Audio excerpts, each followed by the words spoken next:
Hey everyone, welcome to the official Chitubox YouTube channel.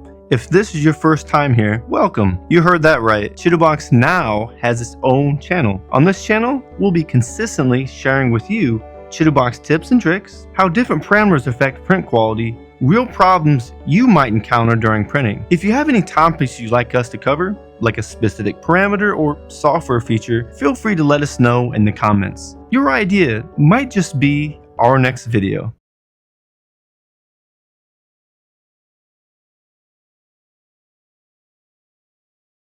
So in today's episode, we're starting with one of the most basic yet overlooked parameters, layer height. It not only determines print quality, but also directly impacts print time. What is layer height? How do you set it in Chitubox? Why do some people's prints come out with super smooth surfaces, while others show obvious layer lines? How should you set layer height for different types of models? And then next, we'll use Chitubox to walk you through it step by step. So let's get started. Simply put, layer height is the thickness of each cured layer of resin. Basically, the slice thickness for each printer pass. Imagine slicing a model into thin sheets of paper. The thickness of each sheet is the layer height. So what exactly does this mean? Well, smaller layer height, thinner slices will give you smoother model surfaces.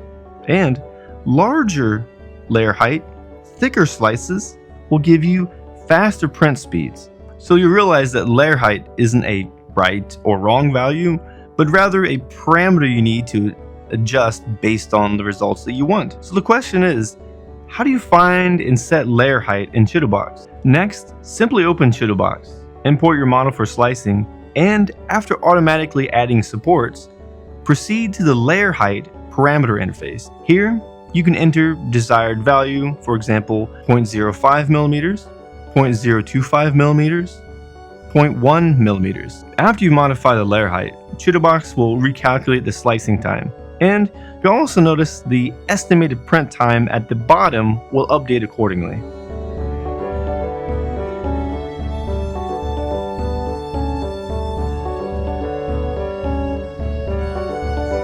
That's because the smaller the layer height, the more layers the model is sliced into, meaning a longer print time.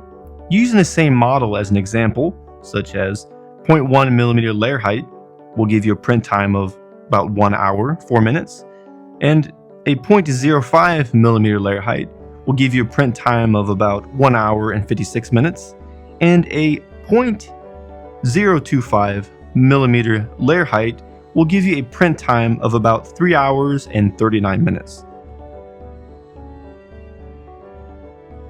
As you get a very practical result, higher quality prints usually come at the cost of longer print times. In practice, you need to balance detail and print time based on what the model is for.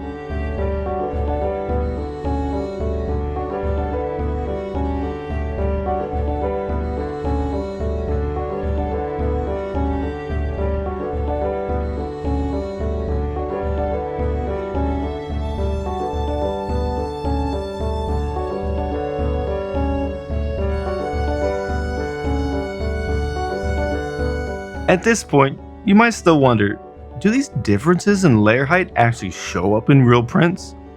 To see the difference more clearly, we printed 3 identical models, with only variable being their layer height, which is Model 1 has a 0.1 millimeter layer height, Model 2 has a 0.05 millimeter layer height, Model 3 has a 0.025 millimeter layer height. When we compare the details side by side, like facial curves, texture edges, etc., we can clearly see a trend, which is as layer height increases, the model's detail becomes sharper and the surface a lot smoother.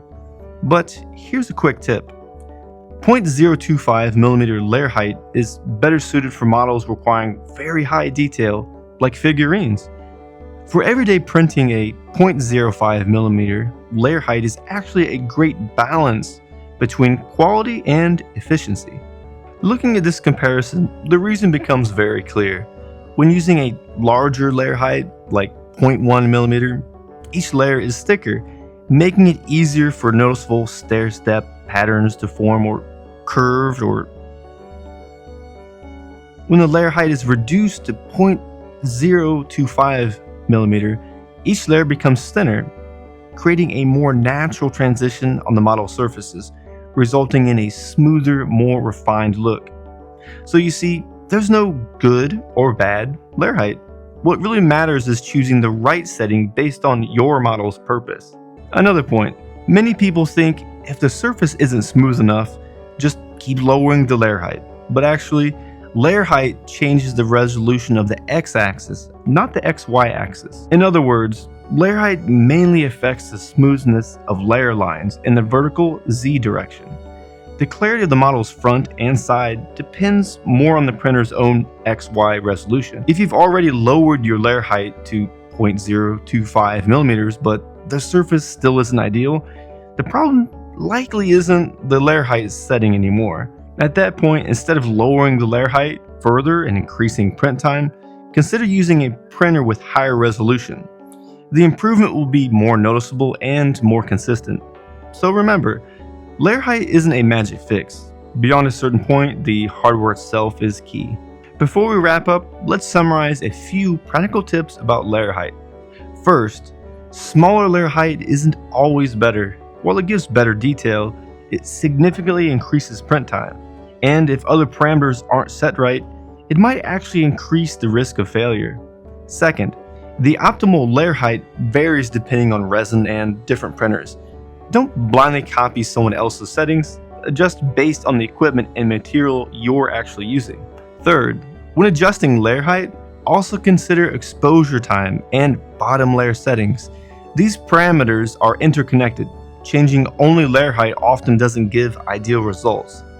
Last and most important, actual testing is always more effective than theory alone. Run small test prints multiple times to find the layer height that actually truly works for you. Now that we understand these principles for adjusting layer height, we can choose settings more specifically for different models. Different model types have different requirements for detail and print speed, so the suitable layer height will vary. Next, I've compiled some practical recommended ranges to help you quickly choose based on your model type. So here are some practical layer height recommendations for different models. For example, detailed figurines and characters, I would recommend 0.02 millimeters to 0.03 millimeters, best for high detail models requiring smooth surfaces like faces. And models with moderate detail, I would recommend 0.6, 0.7, or 0.8 millimeter, a good balance between detail and speed. And for large prototypes or quick draft models, I would recommend something about 0.1 millimeter to 0.2 millimeter. Focuses on speed, not perfect detail. This is why there is no one-size-fits-all layer height setting. Every machine, resin, and model requires adjustment based on the actual situation. After seeing these recommendations, I think that you should have a good idea of what layer height to use for different models. So let's quickly review today's key points. 1. What is layer height? 2. How to set it correctly? 3. How does it affect print quality and time? 4. What layer height for different models? Remember this rule of thumb: small layer height for detail, large layer height for speed. And by the way, Chitubox has just rolled out another major update. We've added a whole new dental section, fully integrating dental into Chitubox. Go check it out and feel free to drop your thoughts in the comments. I'd like to thank all of you out there for joining me today as we discover more about Chitubox and what these 3D printers and the program has to offer. I had a lot of fun today, and I look forward to the next video with you as we explore more about Chitubox and its user-friendly experience. I'm curious, and I wonder, what could we make next time? Well, I guess creativity awaits.